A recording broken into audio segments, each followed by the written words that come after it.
Wir sprechen heute über die Arena und zwar auf einem Einsteiger-Account und für Einsteiger. Wir werfen einen Blick auf die aktuelle Hell Hades Challenge und da ist etwas ganz Eigenartiges passiert. Darüber sprechen wir und dann gebe ich euch noch ein paar Tipps zum Thema PvP in Raid Shadow Legends. Ich bin Bone, viel Spaß mit dem Video.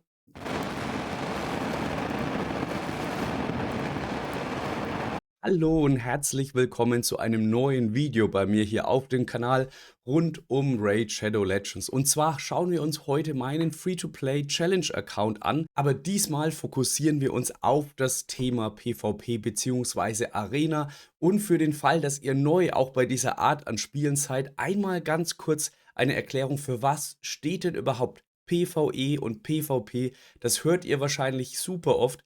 PvE steht für Player versus Environment, also ihr gegen das Spiel, nicht gegen andere Spieler oder echte Menschen. Und PvP steht entsprechend für Player versus Player. Das heißt, normalerweise kämpft ihr hier gegen andere Menschen. Das passiert entweder in Echtzeit in der Live-Arena oder eben asynchron, also zu unterschiedlichen Zeiten in der Classic-Arena, in der Tag-Team-Arena oder auch in der Belagerung. Und genau die Belagerung ist der witzige Punkt, warum ich mir gestern gedacht habe, da mache ich jetzt heute am frühen Morgen noch ein Video dazu.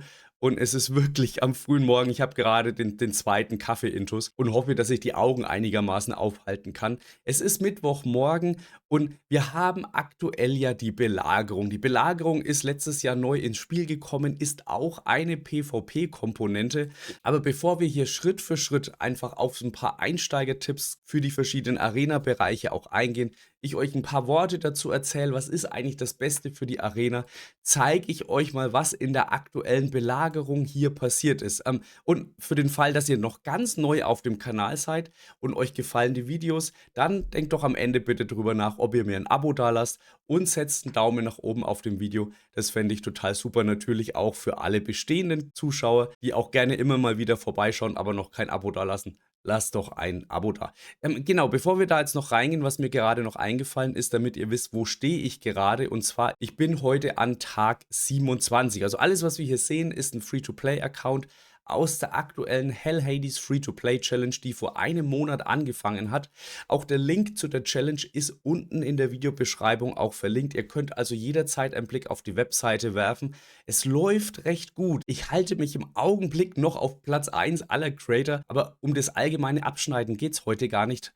Heute schauen wir uns die Arenen und auch die Belagerung an. Die Belagerung befindet sich hier ganz am Ende und ihr werdet bei einer Belagerung mit eurem Clan immer gegen einen anderen Clan auch gematcht. Es gibt ein paar Bedingungen, die erfüllt sein müssen. Also keiner ist natürlich verpflichtet dazu, in die Belagerung zu gehen. Man muss in der Zeit, bevor die Belagerung startet, wirklich Verteidigungseinheiten in die eigene Burg aufsetzen, damit man zugelassen wird für die Belagerung. Wenn das Ganze passiert, kämpft man gegen einen anderen Clan. Der andere Clan versucht dann, die eigene Burg zu besiegen, während ihr selbst versucht, die andere Burg zu besiegen. Wir haben hier schon mal einen kurzen Überblick, wie es mit den Punkten aussieht. Also hier auf der linken Seite seht ihr euren Clan, auf der rechten Seite seht ihr den anderen Clan. Und in der Belagerung selbst, es gibt kein Grundlagenvideo bisher zur Belagerung. Also lasst es mich in den Kommentaren gerne wissen, wie wichtig euch das ist und allgemein auch, wie ihr zur Belagerung steht. Das würde mich schon auch interessieren. Ich persönlich finde, es ist ein ganz netter Anfang für etwas, was sehr, sehr viel Potenzial hat. Aber deswegen ganz kurz so zum Einstieg. Ihr habt zwei Ansichten. Ihr habt einmal die Angriffsansicht, das könnt ihr rechts unten anschalten. Das heißt, hier seht ihr die gegnerische Burg und ihr habt die Verteidigungsansicht. Hier seht ihr die eigene Burg und könnt entsprechend sehen, welche eure einzelnen Positionen, Verteidigungstürme schon besiegt worden sind. Ein ganz wichtiger Aspekt bei einer Belagerung ist die eigene Hochburg. Denn wenn die Hochburg nicht besiegt ist, kann man nicht verlieren, beziehungsweise wenn man die gegnerische Hochburg nicht besiegt, kann man auch nicht gewinnen, auch wenn man mehr Punkte hat am Ende. Und wenn wir hier mal einen Blick reinwerfen, es sieht so aus, als würde sich Phrixis im Augenblick noch gut halten. Yoma Aroneus ist noch gut. Also wir haben schon noch ein paar Verteidigungen hier drin. Und natürlich hoffe ich darauf, dass unsere Hochburg auch hält. Die Hochburg-Slots waren schon voll, deswegen steht meine Verteidigung jetzt hier auch mit im Magieturm 3 auch mit drin und ich habe mir hier noch so einen einzelnen Posten auch gesichert. Auch der steht noch und ist noch nicht angegriffen worden. Man kann hier über die Rangliste immer so einen kurzen Blick werfen. Wie sieht's aus mit Dev-Siegen? Anerkennung geht raus an den guten Snackbox. Der hat hier schon 3 Dev-Siege mit eingesammelt und auch 2 Angriffssiege. Wie sieht's mit Angriffssiegen aus? Es haben nicht alle Spieler viele Angriffsmarken. Also normalerweise wird die Anzahl der Angriffe dann bestimmt auch dadurch, wie viele Verteidigungen vom Gegner gestellt werden. Dann bekommt der Lead des Clans noch Angriffe und ich glaube, danach geht es zur Spielerpower und es kann sein, dass ich bei uns im Clan auch einer derjenigen bin, der die höchste Spielerpower hat, wenn wir uns das anschauen, 503. Und deswegen hatte ich 3 Angriffe, die ich auch gewonnen habe. Und die schauen wir uns dann ganz am Ende noch an. Nur, was ist denn das Lustige? Und ich frage mich wirklich, war das Zufall oder beobachtet Plarium die Hell Hades Free-to-Play Challenge? Denn es gibt ja 2 Creator-Clans in dieser Challenge. Das Team Queen of Hearts spielt gegen das Team Alice. Ich bin Teil des Team Queen of Hearts. Das ist unser Clan, Free-to-Play Queen of Hearts, mit dem Teamleiter und Anführer YST. Für den Fall, dass ihr ihn nicht kennt, ist auch ein großer englischsprachiger Content Creator. Und wenn ich jetzt hier in den Angriff gehe, dann schauen wir uns mal unsere Gegner an und ihr erkennt das schon. HHCH Team Alice. Also tatsächlich sind in der aktuellen Belagerung beide Content Creator Teams gegeneinander gematcht worden. Also ist das ein Zufall oder ist das kein Zufall? Das finde ich jetzt super spannend. Ich meine, natürlich sind die Clans ungefähr zur gleichen Zeit entstanden. Es ist unsere erste Belagerung, die auch wirklich stattfindet. Und ich denke, vom Progress halten wir uns ja auch einigermaßen gleich auf. Kann natürlich ein Zufall sein, aber es ist auf jeden Fall ein extrem witziger Zufall, denn natürlich haben wir damit Gegner wie einen Nap hier mit drin. Wir haben natürlich Hell Hades hier auch mit drin. Wir haben Pogo mit drin, Wizard D Gaming und alle anderen, die Mitglied von Team Alice sind. Und wenn ich mir das so anschaue, wir sind hier ziemlich gerade auch mit reinmarschiert, haben die Hochburg erledigt, haben auch schon ein bisschen den Defensivturm erledigt und mit etwas Glück können wir noch den ein oder anderen zusätzlichen Punkt einsammeln. Das gibt auch sehr nette Belohnungen, wenn wir hier reingehen. Wir stehen kurz vor der nächsten Belohnung. Das sind Items aus dem Feral Set. Klar, wir sind Stufe 1 mit dem Clan, wenn wir uns das anschauen. Dann gibt es unterschiedliche Stufen und je nachdem, in welcher Stufe man ist, bekommt man auch aus den Sets unterschiedliche Belohnungen. Also hier Stufe 1 gibt es jeweils ein einziges episches Item, immerhin 6 Sterne. Und mit unserem Main-Clan sind wir zum Beispiel auf Stufe 6. Da können wir dann auch 6 Sterne Feral Set auch mit abgreifen und zwar nicht nur 1, sondern auch 3 pro Belohnung. Die erste Belohnung, ich kann es euch schon mal verraten, war ziemlicher Griff ins Klo. Ich hoffe natürlich drauf, dass hier noch ein bisschen mehr rausspringt und vor allem sollten wir gewinnen. Hochburg ist ja schon gefallen, also es ist garantiert ein Sieg.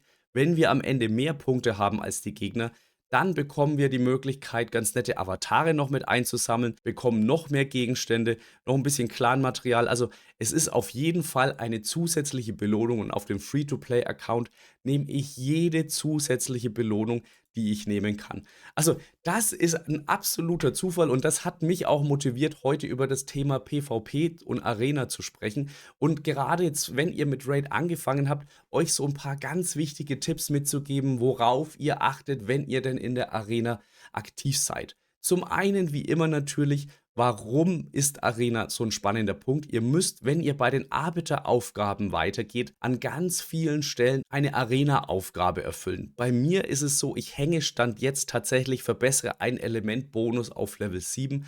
Das ist ein Grund, dass ihr bei den Arbiteraufgaben vorankommt, aber im Kern ist es natürlich auch wichtig, euren großen Saal auszubauen und das macht ihr mit den Marken, die ihr in der Classic Arena verdient.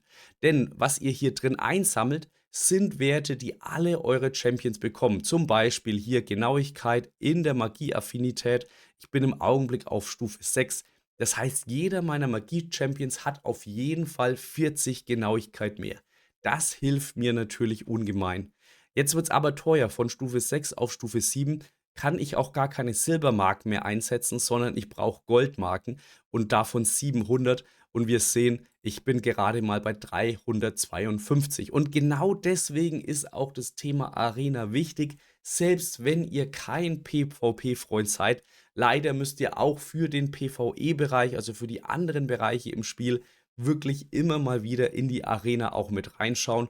Und leider, umso öfter in die Arena mit reinschaut, umso besser kommt ihr im gesamten Spiel voran. Die Arena besteht aus 3 unterschiedlichen Spielebereichen. Wir haben einmal die Synchrone, also wirklich die Live-Arena. Ganz klar, hier geht es darum, gegen einen anderen Spieler in Echtzeit zu spielen. Wir haben die Classic Arena, das ist das, was seit Ewigkeiten im Spiel ist. Und mit der Tag Team Arena haben wir letztendlich nochmal die Classic Arena, bloß dass ihr nicht nur ein Team braucht, sondern dass ihr immer 3 Teams braucht, die gegen 3 andere Teams kämpfen.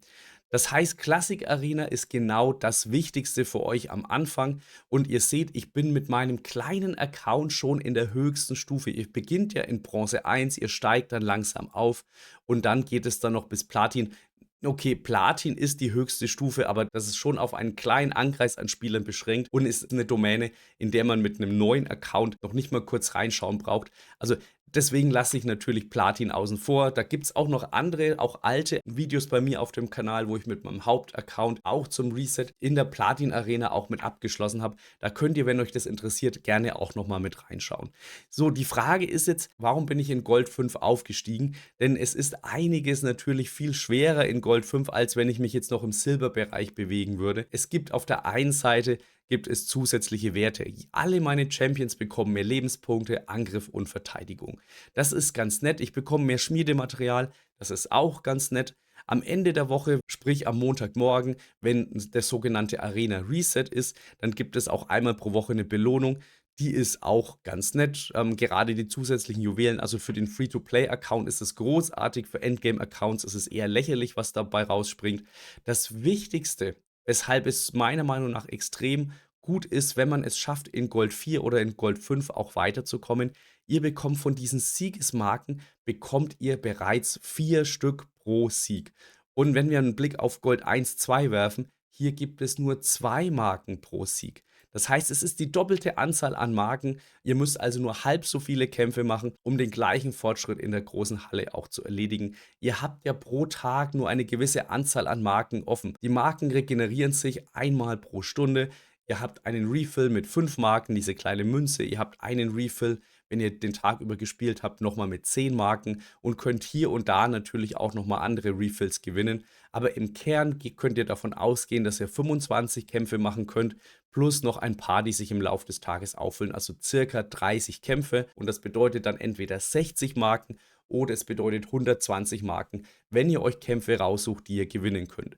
Und genau das ist ein bisschen das Problem, denn wenn ich jetzt hier mal einen Blick werfe, dann ist kein einziger Kampf dabei, den man gewinnt. Aber es gibt sehr viele Spieler, die stellen immer so eine 1er-Defense rein, die man besiegen kann. Dazu gehört jetzt nicht der gute Nasus, dieser 6-Sterne-Nasus. Das ist eine Falle, auf die dürft ihr nicht mit reinfallen. Das heißt, ich kann euch jetzt hier leider keinen funktionierenden Kampf zeigen. Aber wenn wir einen Blick in mein Schlachtlog werfen, dann sehen wir bei den Angriffen, ab und zu habe ich mich mal verkalkuliert. Da habe ich mir gedacht, kann ich vielleicht doch knacken, aber hat dann nicht funktioniert. Genauso unten dieser Amans. Mal klappt es gerade mit einer Player Power, die jetzt eher so bei 50.000 ist.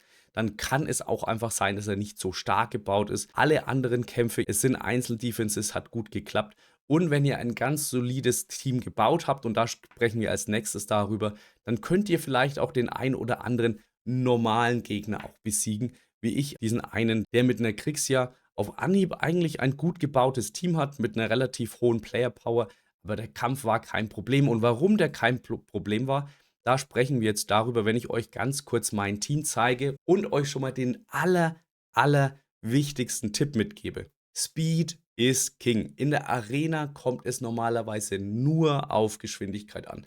Denn wenn ihr gegen ein anderes Team antretet, dann gibt es 2 Situationen. Situation 1 ist, ihr seid schneller als der Gegner und dann passiert, was ihr möchtet, das passiert, weil ihr als erstes auch mit dran seid und dann kommt das Team, so wie ihr es gebaut habt, auch zum Tragen. Die zweite Situation ist, euer Gegner kommt zuerst dran, dann werdet ihr natürlich einiges einstecken und auch das ist eine Strategie, die nennt sich dann normalerweise Go Second. Das heißt, man spekuliert darauf, dass man gar nicht der Schnellste ist. Dafür hat man eben Champions, die extrem stabil gebaut sind, die also diesen ersten Angriff abfangen können, die diesen ersten Angriff überleben und danach das eigene Programm abspielen. Aber auch bei einem Go-Second-Team ist es wichtig, dass es nicht zu langsam ist. Ansonsten kommt das andere Team nochmal dran und selbst das stabilste Team wird von einem anderen, was schnell genug ist, irgendwann auch mal zerlegt.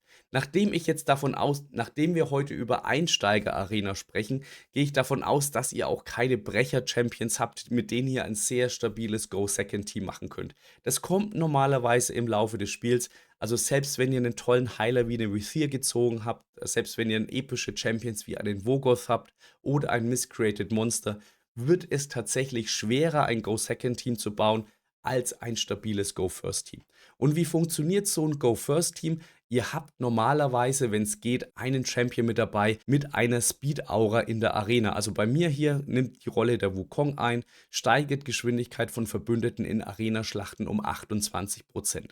Dann habt ihr natürlich diesen schnellsten Champion. Das ist bei mir der Apotheker. Wenn wir uns den Apotheker ansehen, dann hat er bei mir 280 Geschwindigkeit. Und zusammen mit der Speed-Aura und vielleicht auch, gerade wenn ihr neu seid, wisst ihr das noch nicht, die Auren wirken sich nicht auf den Wert mit Ausrüstungsgegenständen aus, sondern die Auren wirken sich immer auf den Grundgeschwindigkeitswert aus. Das heißt, der Apotheker hat 106 Geschwindigkeit und bekommt durch die Aura damit nochmal 29,68. Das habe ich jetzt im Kopf ausgerechnet, garantiert. Nein, natürlich habe ich hier den Taschenrechner genommen, aber grob überschlagen bekommt der Apotheker nochmal 30 Geschwindigkeit durch diese Aura.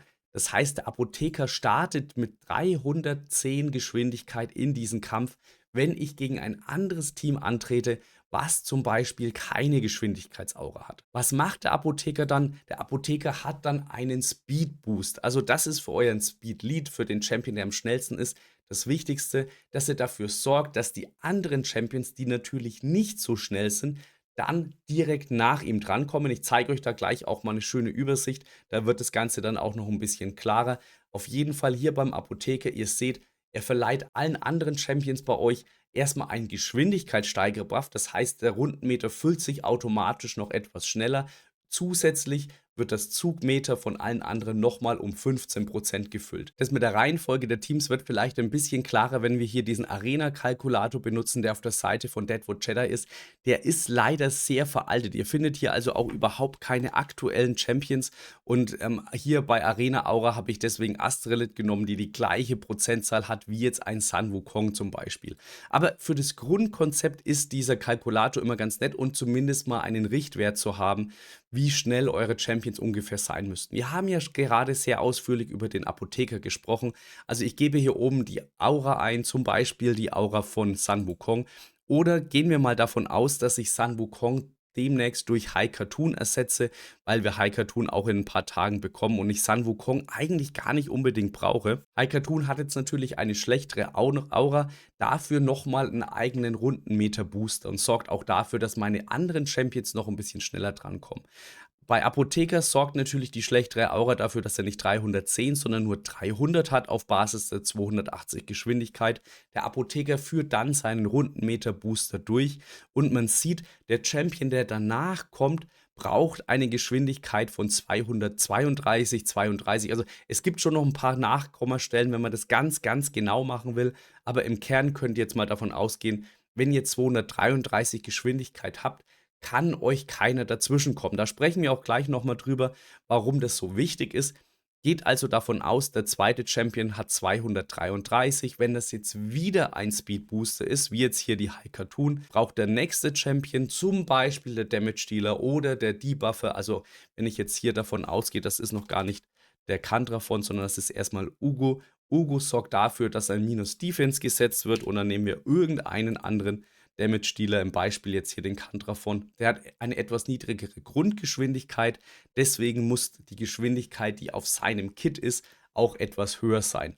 Ihr müsst also Ugo mit 203 bauen, ihr müsst Kandrafon mit 204 bauen, dass euch auch niemand dazwischen grätscht. Und das könnt ihr euch in der Arena so vorstellen, wenn ihr jetzt eure High Cartoon als Beispiel nur mit 210 Geschwindigkeit gebaut habt, auf der gegnerischen Seite ist der Speedlead aber bei 220 Geschwindigkeit, dann ist es natürlich super schön, dass euer Apotheker einfach turboschnell ist. Er boostet auch, nur dann kommt eben nicht High Cartoon dran, sondern dann kommt das gegnerische Team dran und kann wieder das komplette eigene Programm abspielen. Also ein ideales Arena-Team ist auch zeitlich aufeinander so abgestimmt, dass von außen keiner hier mit reingrätschen kann. Das wollte ich euch ganz kurz so als Grundlage zeigen. Wie ist es in meinem Team jetzt dargestellt? Ich kann jetzt diese Variante hier nehmen, eben mit der Speed Aura, damit mein Apotheker schneller ist, aber mit dem Risiko, dass mir noch jemand reingrätscht. Denn ja, Wukong bringt die Aura mit, damit ist der Apotheker schneller, aber der nächste Champion ist bei mir tatsächlich Ugo, dann auch mit 225 Geschwindigkeit. Also es ist noch genug Platz dafür da, dass jemand hier mit reingrätschen kann. Die bessere Alternative, damit habe ich eine langsamere Grundgeschwindigkeit, aber mir kann keiner mehr reingrätschen, ist diese Variante, bei der ich dann leider keine Speed Aura mehr dabei habe. Das heißt, der schnellste Champion ist tatsächlich Apotheker mit seinen 280. Der macht dann den Speed Boost, geht dann direkt in Ruella mit 226. Und wenn ich hier nochmal ganz kurz zurückgehe und ich gehe davon aus, dass ich gar keine Aura hier mit drin habe, dann sehen wir, der zweitschnellste Champion müsste 240 sein. Da fehlt noch ein bisschen was bei meiner Ruella. Also ich habe immer noch eine Lücke, in der jemand reingrätschen kann. Aber der Plan ist es ja, Sun Wukong dann durch High Cartoon auch zu ersetzen. Das heißt, Ruella wird durch High Cartoon ersetzt. Dann habe ich wieder eine kleine Speed Aura dabei. Und High Cartoon übernimmt dann genau die Rolle, mit der richtigen Geschwindigkeit den Ball aufzunehmen, ihn dann an Ugo auch weiterzuwerfen und danach kommt eine Alice und eine Alice startet normalerweise mit dem Uhrenzyklon, muss ich auch nicht einstellen, das passiert auch sinnvoll von ganz alleine und räumt dann auch die Gegner auf. Also das ist das Team, mit dem ich auch in die Belagerung mit reingegangen bin, denn in der Belagerung benutzt man auch die Teams, die hier gespeichert sind. Wenn wir hier mal ganz kurz nach unten in meine Verteidigungsteams mit reinschauen, dann ist es in den Verteidigungsteams wichtig, dass ihr die hier baut. Aber ein Unterschied zur Arena: Es funktionieren keine Auren für Arenen. Das heißt, mein Wukong ist eben nicht im Lead, weil er hat eine Speed-Aura für die Arena. Das funktioniert in der Belagerung nicht. Deswegen ist auch Alice hier vorne mit drin. Also die zwei Teams, die ich für die Belagerung am Start habe, sind hier unten auch nochmal abgespeichert. Natürlich habe ich nur ein gutes Team. Im zweiten Team ist jetzt ein bisschen der Rest mit drin. Und wenn ich mir das so anschaue, habe ich das noch nicht mal sehr geschickt gemacht, denn besser wäre es gewesen, wenn wir hier Wukong rausnehmen und Ruella rein, so wie ich dann auch in der Offensive gespielt habe. Und Ruella startet hier damit. Also damit habe ich ein deutlich besseres, stabileres Verteidigungsteam. Ich hoffe, dass wir die Belagerung natürlich trotzdem gewinnen. Und hier oben können wir dann auch Sun Wukong mit reinnehmen, um notfalls noch so ein zweites Verteidigungsteam auch mit drin zu haben. Genau so sieht es im Angriff aus, wenn wir jetzt einen Blick auf die Belagerung auch werfen, wie ich dann gekämpft habe. Wir sind in der Hochburg gewesen. Hier habe ich 2 Kämpfe gewonnen. Und zwar konnte ich es natürlich nicht sein lassen, gegen Napp auch zu kämpfen. Hier mit seinem Sigmund. Und ich habe in der Tabelle ja schon gesehen, dass sein Sigmund auch super schnell ist. Aber mein Apotheker ist einfach schneller. Deswegen bin ich genau so reingegangen. Apotheker in Ruella, in Ugo, in Alice. Und dann war das Ganze schon aufgeräumt. Genauso ist es auch beim zweiten Kampf gelaufen. Ganz hier unten Chopper Free-to-Play 25. Er hat eine Siphi am Start und deswegen hat es sich wahrscheinlich noch keiner auch mit rangetraut. Auch hier bin ich mit dem gleichen Team rein. Die Siphi ist mir tatsächlich reingerutscht und zwar vor Alice. Glücklicherweise vor Alice. Das heißt, Ugo ist vorher dran gekommen, hat die Block-Buffs noch gesetzt. Also Siphi konnte auch die eigenen Buffs auch gar nicht mehr verteilen. Aber zwischen Siphi, die beim Gegner schon auch schnell gebaut war, und den anderen Champions ist auch nicht genug Rundenmeter-Buff gewesen, dass sie drankommen, bevor meine Alice mit diesem ganzen Rundenmeter mit der zusätzlichen Geschwindigkeit drangekommen ist. Und auch der Kampf lief also super easy. Apotheker in Ruella, in Ugo und Alice hat das Ganze aufgeräumt. Ich bin mal gespannt, wie die Belagerung hier aussieht. Für euch nochmal zusammengefasst als Tipp: Wenn ihr in die Arena geht, alle 15 Minuten hier einen Refresh machen. Ihr seht, es gibt hier einen einfachen Gegner. Wir sehen uns dieses Team nochmal in der Zusammenstellung an. Speed minus Defense, jetzt kommt er mal dran, Alice räumt auf. Und so sammeln wir langsam und geduldig die Punkte, damit wir auf diese 700 Marken gehen. Alle 15 Minuten refreshen ist natürlich nicht jedem möglich. Ihr müsst das auch nicht alle 15 Minuten machen. Denkt daran, das ist ein Challenge-Account, der zeigt, in wie kurzer Zeit man was erreichen kann. Das ist nicht euer Spielstil, das müsst ihr nicht erreichen. Ihr könnt das so gemütlich machen wie möglich. Vielleicht noch ein wichtiger Hinweis, der auch immer die Frage beantwortet: Ja, wenn ich keine gute Verteidigung habe, wie kann ich denn überhaupt in Gold 5 aufsteigen? Die Anzahl der Niederlagen pro Tag ist auch tatsächlich limitiert. Also ihr könnt auch nicht komplett 50 Mal angegriffen werden. Irgendwann werdet ihr einfach nicht mehr angegriffen. Und wenn ihr aktiv spielt, wenn ihr aktiv eure Kämpfe gewinnt, dann werdet ihr auch langsam in den Punkten aufsteigen und könnt euch in den Stufen in der Arena auch langsam Schritt für Schritt auch vorarbeiten. Noch ein kurzes Wort zur Tag Team Arena. Im Kern ist es genau das gleiche wie in der Classic Arena. Wenn ich jetzt mal ganz kurz einen Refresh mache, oh, wobei da wäre auch ein leichtes Team gewesen. Gleiche Taktik, versucht euch leichte Teams zu machen. Ich bin im Augenblick auf Bronze 2 in der Verteidigung.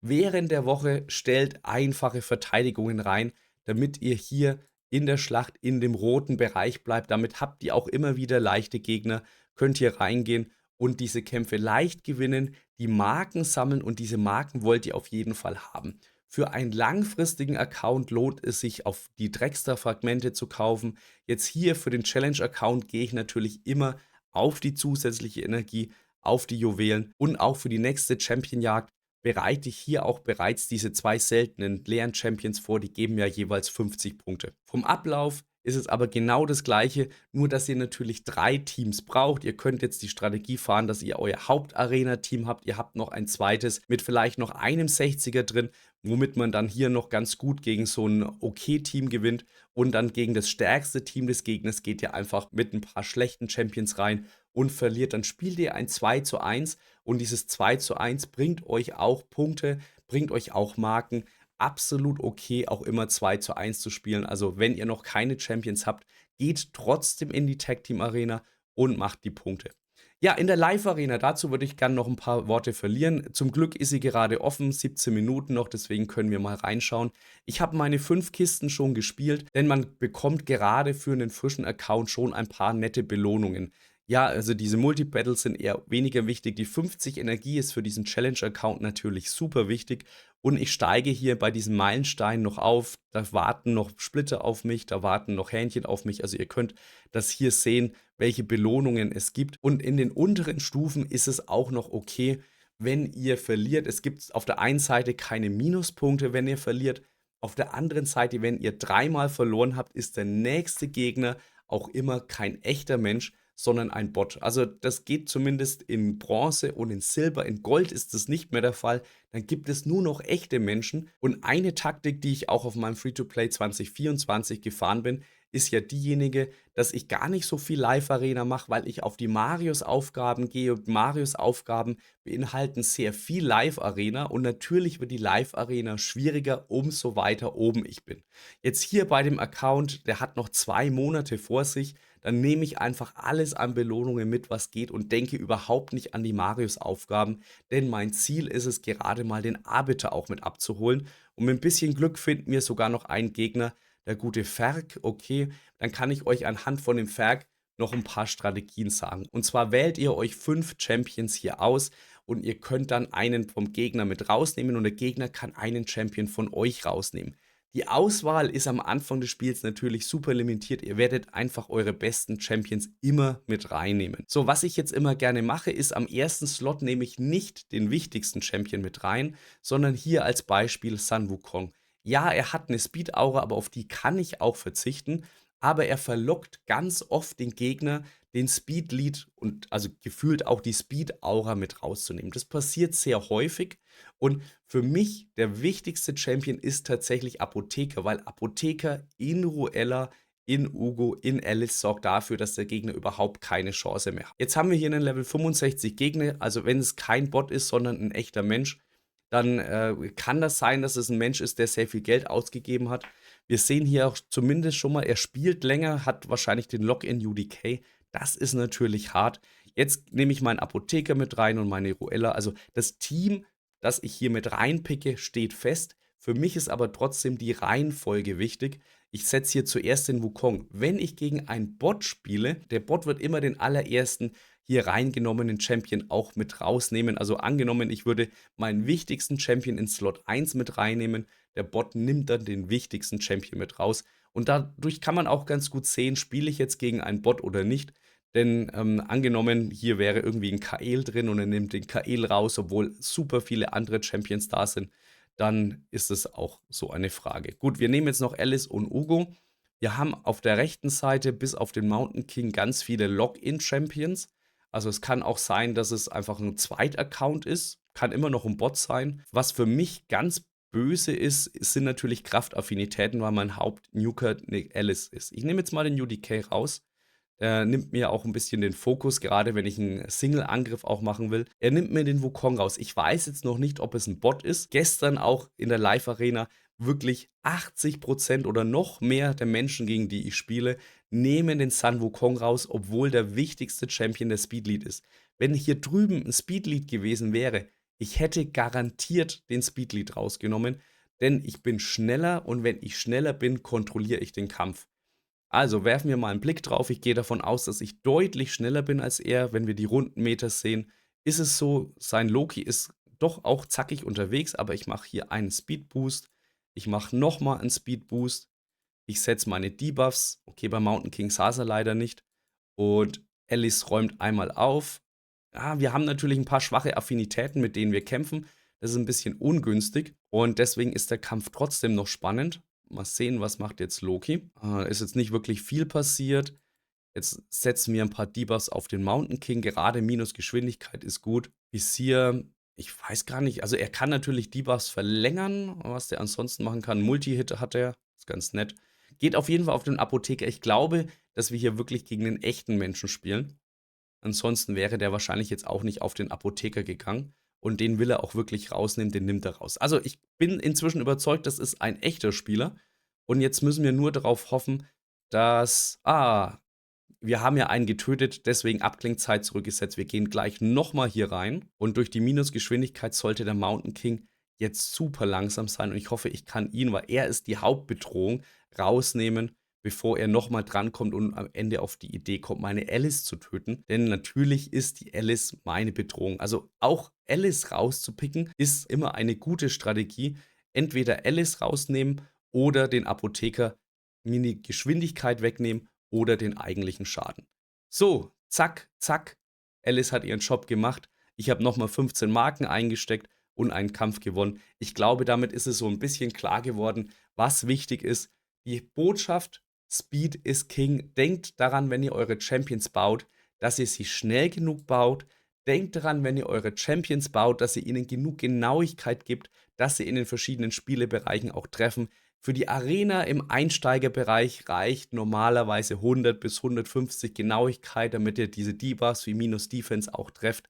Natürlich sind meine Champions da schon ein bisschen drüber. Also Ugo hat bei mir jetzt 250 Genauigkeit und damit, wenn es kein schwacher Treffer ist, normalerweise kein Problem, einen Debuff zu setzen.